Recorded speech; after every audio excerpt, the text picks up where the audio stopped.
Please do. Here. Okay, it's Friday afternoon. We're at Sosha. Say hello, Sosha. This guy's in for an esophagoscopy. This is one of those cases that comes and sees the vets a lot.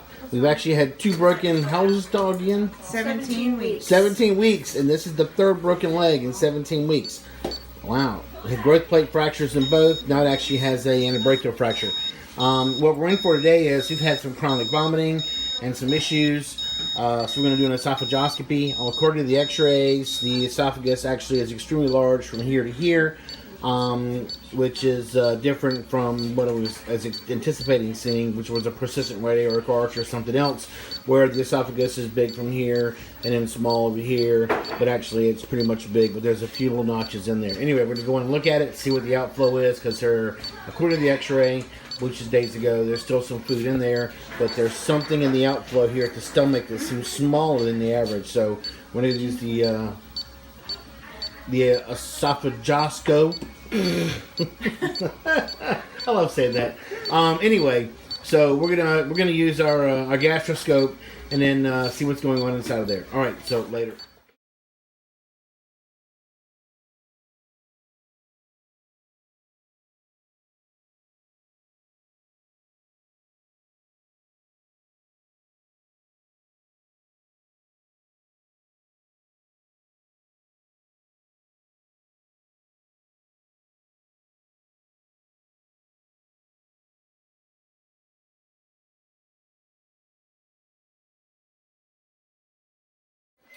Okay, this is a post-gastroscopy and esophagoscopy. Even just got off the phone with this the client here. Okay, so let me see if I can paint this picture for you. The oropharynx is perfectly normal, no problems. When you get into the esophagus, it actually looks normal relatively here. Once you get to the heart base, it looks larger than your average dog, but at the same time, it's not what I would call a mega esophagus. When you get down here, right at the diaphragm, okay, there's actually, the best way I can describe this is if it looks like you're driving down a tunnel and it looks like Pinky the brain is now 10 times the size and blocking the exit over here at the end of the tunnel into the stomach and cardia.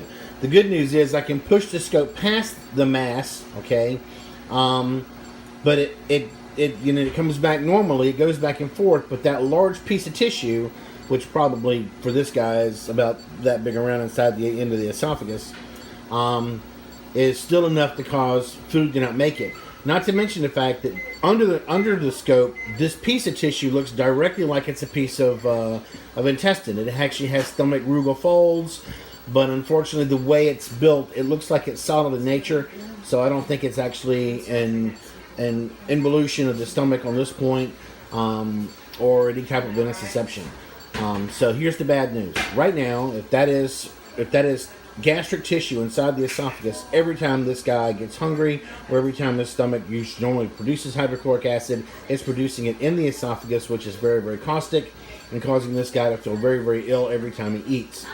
2, if it is gastric tissue, oh, he's making up over here. Oh no, little buddy. We'll finish this speech in a minute.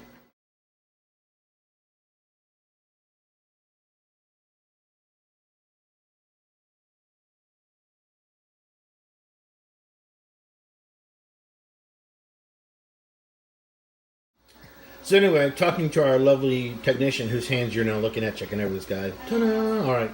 Thank you, Vanna. Anyway, it turns out that this guy's had poor nutrition, poor malabsorption syndrome. So anyway, what I've offered this client is an opportunity to do an exploratory, to go in about here, crack the ribs, go inside, look at the esophagus itself, see if we can actually make an incision over that mass and remove it. Here's the bad news. I could not tell if the cardiac sphincter, what he sees, already having some gastric upset now because of the mass that's in the stomach. I mean, it's one thing to wake up from anesthesia and be a little nausea, but at the same time, once you have all that gastric output in your esophagus, it's going to be very, very painful. Okay, so anyway, we're going to crack the chest here, go inside, open up the esophagus, see if it's in here. But I'm afraid that the cardiac sphincter, that which separates the stomach itself from the esophagus, is going to be damaged because of this mass. And if that's the issue, this dog will have chronic swallowing and vomiting problems for the rest of its life. All right, so now we're waiting on news from Mom. I can actually put the endoscopy pictures in here, and we'll take it from there. Later.